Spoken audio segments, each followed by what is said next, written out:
I aimed my phone torch to the large gap in the fence. Over here, I whispered to my friends.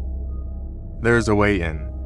We took turns, squeezing through the narrow opening in the metal gate, and began walking silently to the derelict building. From there, we managed to slip in through a broken window, which previous explorers had gained access through.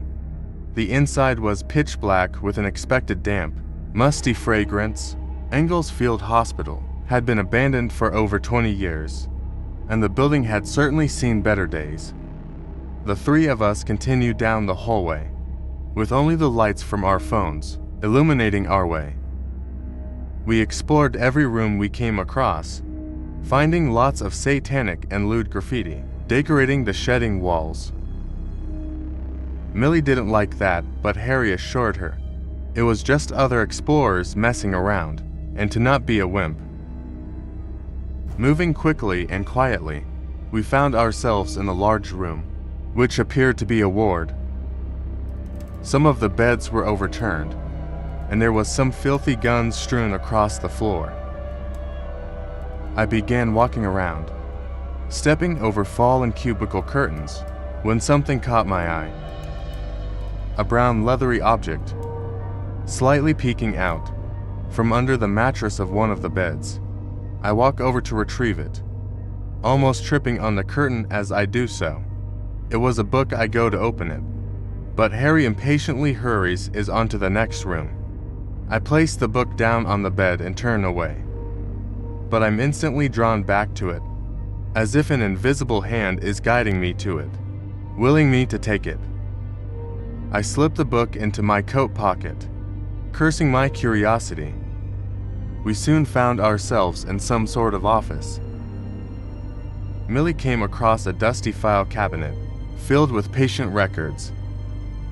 We began to curiously flick through them when Harry called out from a room down the corridor, forcing us to abandon our snooping. We reunite with Harry, who stood in front of an open fridge. Look at this, he beckons. What do you reckon's in here? Millie held her nose as she approached. Ooh, it stinks. I had to agree and occupy. Sealed fridge that hasn't had power for decades certainly holds an odor. We shone our lights over the multiple opaque jars, which inhabited the fridge, unable to see what, if anything, was in them. Oh, Harry, just close it, it's disgusting. Millie whined, I just want to see what's in here. Harry replied, maybe there's something at the back. Harry unexpectedly reached his hand in, causing Millie to squeal. Are you insane? That's disgusting. Now stop it.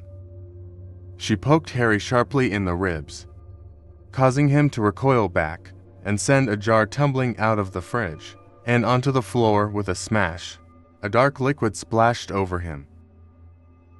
We all aimed our torches down in unison, but before anyone could say a word, the smell hit us. Harry heaved, Millie screamed, and I began making a run for the exit, the others following not far behind. We dove out the broken window at inhuman speeds and began gulping the fresh air. What was that? Was that a human brain? Millie asked through breaths. I don't know, but it stank. Why did you make me do that? You idiot. That shit went in my mouth and eye and everywhere. Harry hissed at her, doubled over and looking rather pale. In the distance we heard dogs barking right. Let's go, I announce as we all hastily retreat. It took about an hour for us all to get home. I quietly snuck straight to my room, not wanting to draw attention from my parents, who were already in bed. I slipped off my clothes and slid into bed, exhausted. 2 days passed without much excitement, and I decided to walk to the shop to get some snacks, just to get out of the house for a bit. I put on a pair of jeans and a shirt, and began looking for my coat. Within the mess on the floor, I find it by the side of my bed and begin to put it on, when my hand hits against something firm in the pocket. The book. I whisper out loud as I remove it from my pocket, the curiosity reigniting inside me.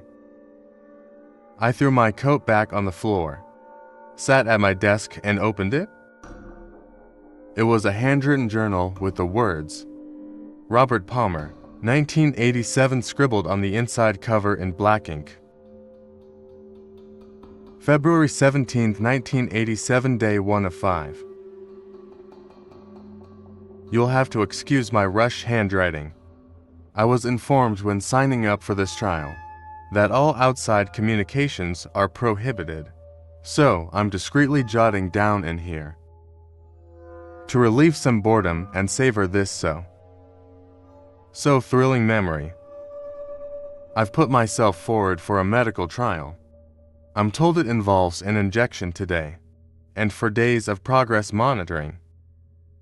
Sounds dull, but I'm being given £2,000 just to lay in a hospital bed for a week, so I will grin and bear it. I'm on a shared ward with 2 other men and 3 ladies. It's peculiar for us to be mixed in the same ward, but we're all separated by curtains, so can't complain. The hospital have fed us a hearty lunch, and we're gradually being called to have our injections. February 18, 1987, day 2 of 5. The trial did not tell us the injection site was going to be in the eye. I protested, but I'd already signed a contract, along with everyone else. We're now all sat in the ward, with fucking eye patches on, and feeling deceived.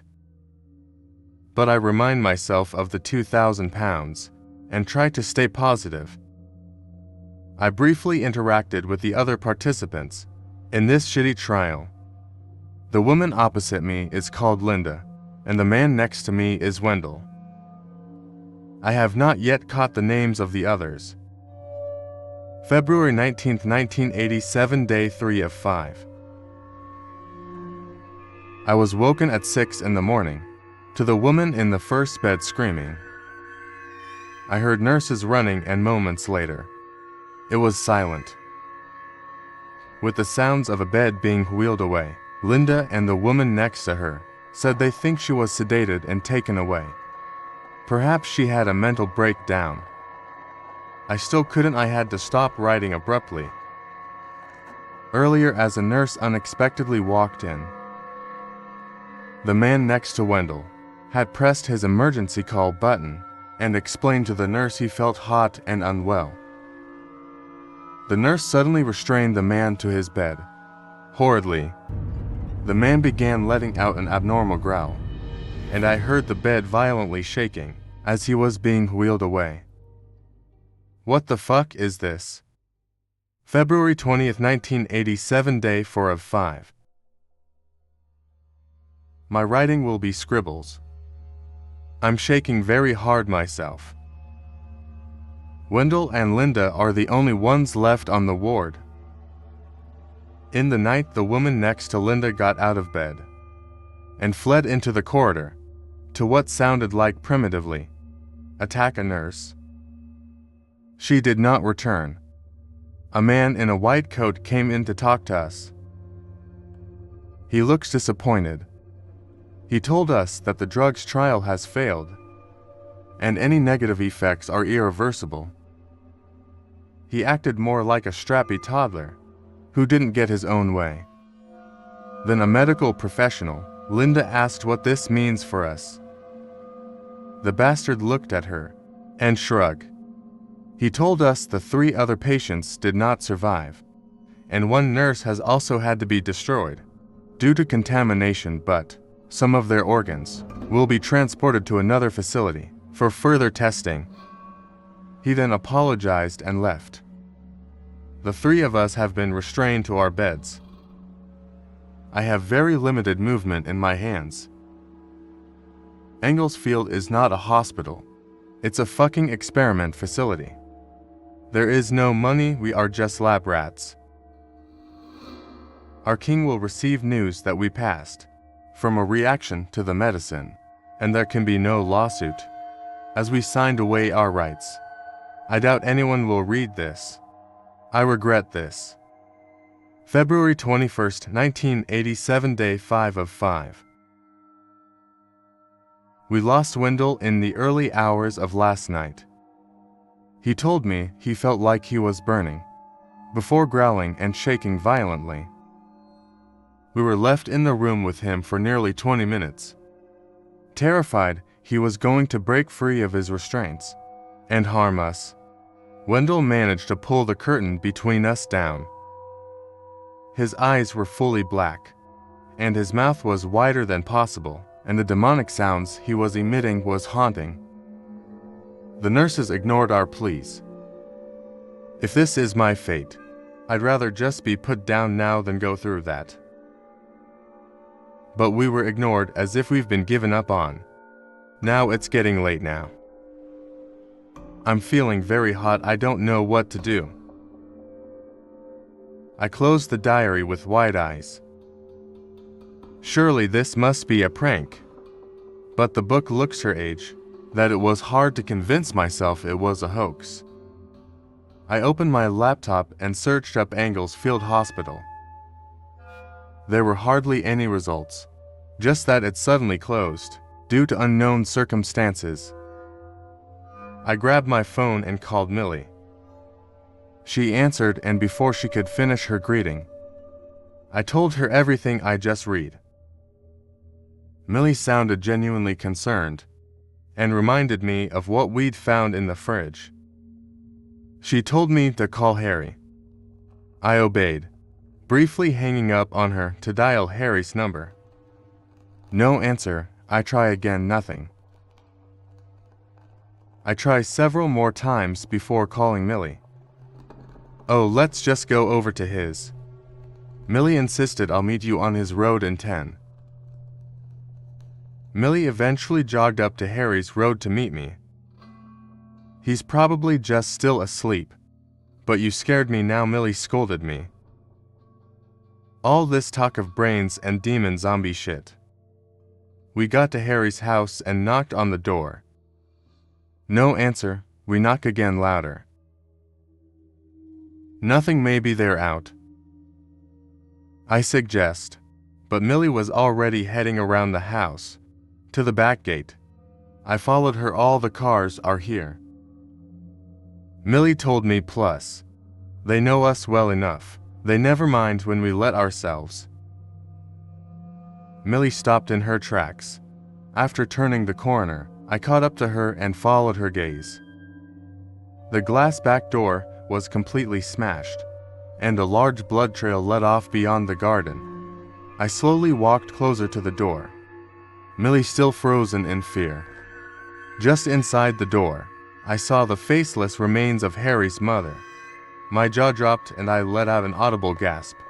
This caused his mother to slowly distort her head, to look at me. She weakly began to crawl towards me, her eyeless face searching for me, but her body barely able to move.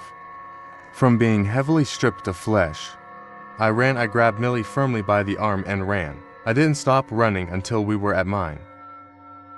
Without hesitation, I called the police and told them everything, Millie staring at me with unspoken horror. By the time investigators got to Angels Field Hospital, it was ablaze, the amber flames dancing around everything that was left of the hospital. Harry's mother's remains were dealt with and cremated, along with his younger brother, who was found in a similar condition upstairs. Harry, his father, and sister were never found.